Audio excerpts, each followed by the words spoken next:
Hello guys, welcome to my YouTube channel power programmer. मैं हूं आपका दोस्त दानियल शेख। तो गाइस, आज हम बात करेंगे इस वीडियो में माइक्रो सर्विसेज के बारे में। गाइस, माइक्रो सर्विसेज आजकल बहुत ही ज्यादा ट्रेंड में चल रहा है। कंपनीज ने माइक्रो सर्विसेज को इम्प्लीमेंट करना भी स्टार्ट कर दिया है एंड माइक्रो सर्विसेज का बेनिफिट भी वो लोग उठा रहे हैं। तो गाइस, चलिए देखते हैं माइक्रो सर्विसेज एग्जैक्टली क्या होता है। तो गाइस, माइक्रो सर्विसेज स्टार्ट करने से पहले हमें कुछ पुराने कंसेप्ट समझने पड़ेंगे, जो हमें माइक्रो सर्विसेज को समझने के लिए बहुत ही आसानी हो जाएगी। तो सबसे पहले हम समझेंगे मोनोलिथिक आर्किटेक्चर के बारे में। तो गाइस, हम वो टाइम की बात करेंगे जहाँ पे कंप्यूटर्स कुछ इस तरह से दिखते थे, जहाँ पे हमें कंप्यूटर रखने के लिए एक अलग से रूम की जरूरत पड़ती थी। तो गाइस, हम बात करेंगे ट्रेडिशनल एप्लीकेशन डेवलपमेंट के बारे में, जहाँ पे क्या होता था, जहाँ पे सारा कोड एक साथ में लिखा जाता था। अब ये यहाँ पे जो स्क्वायर ब्रैकेट दिख रहा है, दैट ये रिप्रेजेंट करता है कोड का। तो ये सारा का सारा कोड हम एक साथ में लिखते थे, हम यूजर के मशीन में डिप्लॉय कर देते थे। अब यहाँ पे एग्जांपल में देख सकते हो, यहाँ पे यूजर मशीन है, यहाँ पे सारा कोड एक एक फाइल में कंपाइल होके वो यूजर के मशीन में डिप्लॉय हो जाता था। तो जैसे कि एग्जांपल देंगे, तो ओल्ड माइक्रोसॉफ्ट वर्ड या पावर पॉइंट या एक्सेल ये बेस्ट एग्जांपल होगा, जहाँ पे ये कंपनी सब ये सॉफ्टवेयर बनाती थी एंड यूजर के मशीन में जाके इंस्टॉल करती थी। तो इस जैसे जैसे इसमें फीचर्स बढ़ते गए, कोड की कॉम्प्लेक्सिटी बहुत ही ज्यादा बढ़ती गई, जो डिप्लॉय करने में ज्यादा प्रॉब्लम देता था। देन गाइस, आगे हमारे पास में नेक्स्ट आया उसके बाद में, जैसे टेक्नोलॉजी इवॉल्व हुई, मॉड्यूलर एप्लीकेशन डेवलपमेंट। अब ये केस में क्या होता है, जो सॉफ्टवेयर या जो कोडिंग की जाती है, वो मॉड्यूल वाइज कोडिंग की जाती है। अब यहाँ पे हम देख सकते हैं कि यहाँ पे हर मॉड्यूल में अलग अलग कोड किया जाता है, हर मॉड्यूल पे अलग अलग डेवलपर्स काम करते हैं एंड वो सारा का सारा कोड हम सेम अगेन कंपाइल करने के बाद में यूजर के मशीन में डंप कर जाते थे। बट प्रॉब्लम क्या था यहाँ पे? प्रॉब्लम वही था कि जब इसको यूजर मशीन में डंप करते थे या डिप्लॉय करते थे, तो वो पूरा का पूरा एक साथ पैकेज बन के डिप्लॉय होता था। अब एग्जांपल है, जब माइक्रोसॉफ्ट वर्ड या पावर पॉइंट एक्सेल थोड़ा सा एडवांस लेवल पे गया, तब वो मॉड्यूलर एप्लीकेशन डेवलपमेंट में उसने फोकस करना स्टार्ट किया। मॉड्यूलर एप्लीकेशन डेवलपमेंट में हमें प्रॉब्लम ये आती थी कि हमें एक साथ में डिप्लॉय करना होता था। तो गाइस, जैसी टेक्नोलॉजी इवॉल्व हुई, हमारे पास में मोनोलिथिक आर्किटेक्चर आया। ये आर्किटेक्चर सिमिलर है प्रीवियस आर्किटेक्चर की तरह, जो हमने मॉड्यूलर आर्किटेक्चर देखा था। वो सेम फंडा फॉलो करता है ये भी। यहाँ पे भी मॉड्यूल बाय मॉड्यूल ये हम एप्लीकेशन को डेवलप करते हैं and module by module develop करने के बाद में हम उसको बिल्ड बना के वेब सर्वर पे डिप्लॉय कर देते हैं। प्रीवियस वाले में हमने क्या देखा था कि वो app server sorry user server पे डिप्लॉय होता है, बट ये वाले केस में, मोनेलिथिक के केस में, वो वेब सर्वर पे डिप्लॉय होता है। बट अब यहाँ पे एक चैलेंज क्या आता है? चैलेंज ये आता है कि अगर यहाँ पे कोई हमारे पास में कोई नया रिसोर्स आता है, तो वो कुछ कमिट करता है, तो वो कमिट करने के बाद में हमें पूरा एप्लीकेशन का टेस्ट करना पड़ता है। एक मॉड्यूल का तो करना होता है, बट जब मॉड्यूल हम बाकी कोड के साथ में मर्ज करते हैं, तो हमें उसका भी टेस्ट करना पड़ता है, जो एक टाइम कंज्यूमिंग टास्क होता है। इस मोनोलिथिक आर्किटेक्चर को हम एग्जांपल के थ्रू जैसे कि हम एग्जांपल लेंगे कि एक ई कॉमर्स की वेबसाइट का। अब ई कॉमर्स की वेबसाइट पे हमेशा तो ट्रैफिक होता नहीं है। जब सेल होता है, तब हमारे पास में ट्रैफिक ज्यादा आता है। तो गाइस, यहाँ पे लेफ्ट हैंड साइड में मेरे नंबर ऑफ यूजर्स है एंड यहाँ पे मैंने एप्लीकेशन सर्वर एक रखा हुआ है। जैसे जैसे मेरा यूजर बढ़ता रहेगा, जैसे नंबर ऑफ रिक्वेस्ट आती रहेगी, वैसे ही हमारा लोड बैलेंसर क्या करता है, हमारा नया नया सर्वर रेडी करता है यहाँ पे। और गाइस, जैसे ही सेल खत्म होती है, हमारे नंबर ऑफ यूजर्स कम हो जाते हैं। जैसे ही नंबर ऑफ यूजर्स कम हो जाते हैं, तो हम क्या करते हैं, हम अपना जो एप्लीकेशन सर्वर हमने नया बनाया था, वहाँ पे हमारा एप्लीकेशन सर्वर भी कम हो जाता है वहाँ पे। तो गाइस, ये केस में हमारा सर्वर अप हुआ था और नया सर्वर क्रिएट हुआ था एंड यूजर खत्म होने के बाद में सर्वर ऑटोमेटिकली डाउन हो गया था।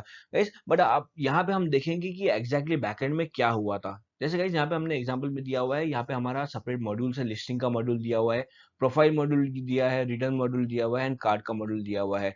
अब जैसे ही मेरा सर्वर एक अप हुआ, उसके बाद में दूसरा सर्वर अप हुआ, तो मेरा सारा का सारा मॉड्यूल, ये सारा कोड मेरा दूसरे सर्वर में भी आ गया।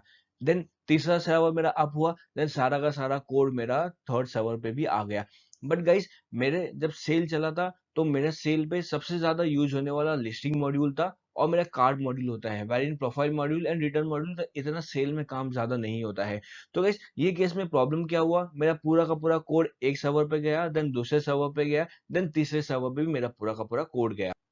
आइडली जितना मुझे रिक्वायर्ड है, उतना ही मेरा सर्वर रेडी होना था, बट ये केस में हमारे पास में पूरा कोड हर सर्वर पे जाके डिप्लॉय हो गया था। तो गाइस ये प्रॉब्लम को ओवरकम करने के लिए कोई बेटर वे होगा? यस गाइस, तो ये प्रॉब्लम को ओवरकम करने के लिए हमारे पास में एक बेटर वे है। तो गाइस हम उसे कहते हैं माइक्रो सर्विसेज।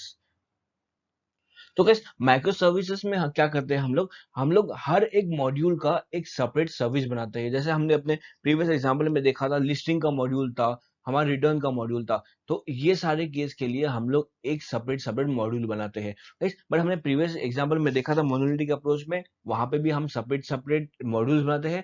बट गाइस जो डिप्लॉयमेंट होता है वो एक साथ डिप्लॉय होकर एक ही सर्वर पे जाता है। बट माइक्रो सर्विस में ऐसा नहीं होता है। माइक्रो सर्विस में हर एक माइक्रो सर्विस का एक इंडिविजुअल सर्वर होता है। जैसे हमने यहाँ पे डिफाइन किया हुआ है, माइक्रो सर्विस 1 का एक सर्वर है, 2 का एक सर्वर है, 3 का एक सर्वर है। बट गाइस अब यहाँ पे एक क्वेश्चन आता है क्वेश्चन ये आता है कि अब ये दोनों माइक्रो सर्विस आपस में कम्युनिकेट कैसे करती होगी? तो गाइस ये माइक्रो सर्विस आपस में सर्वर के थ्रू कम्युनिकेट करती है, जो हम रेस्ट एपीआई के थ्रू यूज करते हैं। तो गाइस यहाँ पे देखेंगे ऑर्डर प्रोसेसिंग के लिए एक माइक्रो सर्विस बनी हुई है, एंड प्रोडक्ट कैटलॉग के लिए अलग से सर्विस बनी हुई है। अब जब हमारा सेल चलेगा, सेल चलने के बाद में अगर मेरे सर्वर पे लोड आता है, तो मेरे सर्वर पे अगर ऑर्डर प्रोसेसिंग के सर्वर पे लोड आता है, तो जो मेरा नया सर्वर बनेगा, वो नया सर्वर मेरा ऑर्डर प्रोसेसिंग का बनेगा, ना कि सारा का सारा सर्वर बनेगा। Then same case product product catalog का, अगर प्रोडक्ट कैटलॉग पे अगर लोड आता है, तो प्रोडक्ट कैटलॉग का एक अलग से सर्वर बनेगा, ना कि पूरे कोड का सर्वर बनेगा। तो गाइस माइक्रो सर्विसेज के कुछ एडवांटेजेस एंड डिसएडवांटेजेस भी है। आइए एक एक करके सब देख लेते हैं। सबसे पहला है डिप्लॉयमेंट फ्लेक्सिबिलिटी। गाइस हमने जैसे प्रीवियस केस में हमने एक्सप्लेन किया था कि हर एक माइक्रो सर्विसेज का एक सर्वर होता है। अब मुझे कोई पर्टिकुलर सर्विस में, फॉर एग्जांपल लिस्टिंग सर्विस में मुझे कुछ चेंजेस करना है, तो मैं लिस्टिंग सर्विस में चेंज करूंगा एंड मैं लिस्टिंग सर्विस के सर्वर पे जाकर डिप्लॉय करूंगा। अब इससे बेनिफिट मुझे क्या मिलेगा? मुझे सिर्फ और सिर्फ लिस्टिंग सर्वर मुझे टेस्ट करना पड़ेगा, मुझे बाकी सर्वर को बाकी माइक्रो सर्विसेज को टेस्ट करने की जरूरत नहीं पड़ेगी, क्योंकि मैंने सिर्फ लिस्टिंग सर्वर पे चेंजेस किए हुए, बाकी सर्वर पे चेंज नहीं किया हुआ है। गाइस दूसरा एडवांटेज इसका टेक्नोलॉजी फ्लेक्सिबिलिटी। जैसे कि हमने बताया था कि वो माइक्रो सर्विसेज एक इंडिविजुअल सर्वर पे जाता है, तो हम इंडिविजुअल सर्वर पे हम अलग अलग टेक्नोलॉजी से भी लिख सकते हैं। फॉर एग्जांपल लिस्टिंग का हमने कोड लिखा हुआ था नोड जेएस में, हमने दूसरा प्रोडक्ट कैटलॉग का कोड लिखा हुआ है पीएचपी में। अब यहाँ पे हमें टेक्नोलॉजी की फ्लेक्सिबिलिटी है कि हम मल्टीपल टेक्नोलॉजी पे काम कर सकते हैं। यस, अब नोड जेएस एंड पीएचपी को कम्युनिकेट करना है, तो वो एपीआई के थ्रू कम्युनिकेट कर सकते हैं। गाइस थर्ड है स्केलेबल। जैसे कि मैंने बताया था, अगर लोड आता है तो वो ऑटोमेटिकली स्केल होता है। एक सर्वर ही सिर्फ स्केल होता है, ना कि सारा सर्वर स्केल होता है। तो गाइस ये इसके एडवांटेजेस थे, इसके कुछ डिसएडवांटेजेस भी है। जैसे कि अभी हमें ये आर्किटेक्चर हमने बनाया, ये थोड़ा सा कॉम्प्लेक्स आर्किटेक्चर है, क्योंकि इसे डिप्लॉयमेंट करने के लिए हमें हमें थोड़ा सा कॉम्प्लेक्सिटी आती है। देन सेकंड आता है सर्विस कॉल। जैसे हमने बताया कि दोनों दो डिफरेंट सर्वर है, दोनों डिफरेंट सर्वर को हमने कम्युनिकेट करवाने के लिए एक सेपरेट एपीआई लिखनी पड़ती है। तो गाइस आज के वीडियो में इतना ही था। अगर आपको तो गाइस आज के वीडियो में इतना ही था। गाइस अगर आपको ये वीडियो इन्फॉर्मेटिव लगी हो, आपको पसंद आई है, तो गाइस प्लीज मेरे यूट्यूब चैनल को लाइक करिए, सब्सक्राइब करिए और बेल आइकन भी दबा दीजिए, ताकि फ्यूचर में कोई भी अगर अपडेट आए तो आपसे वो मिस ना हो जाए। गाइस अगर आपको ये समझ में आया है, तो आप इसको अपने एप्लीकेशन में, अपने कोई भी प्रोजेक्ट में आप इसको इम्प्लीमेंट करके ट्राई कर सकते हो। इन केस आपको कोई भी चैलेंजेस फेस होते हैं, तो आप मुझे कमेंट सेक्शन में बताइए, मैं वो आपकी क्वेरी को रिजॉल्व करूंगा। Thank you guys, keep programming, keep learning.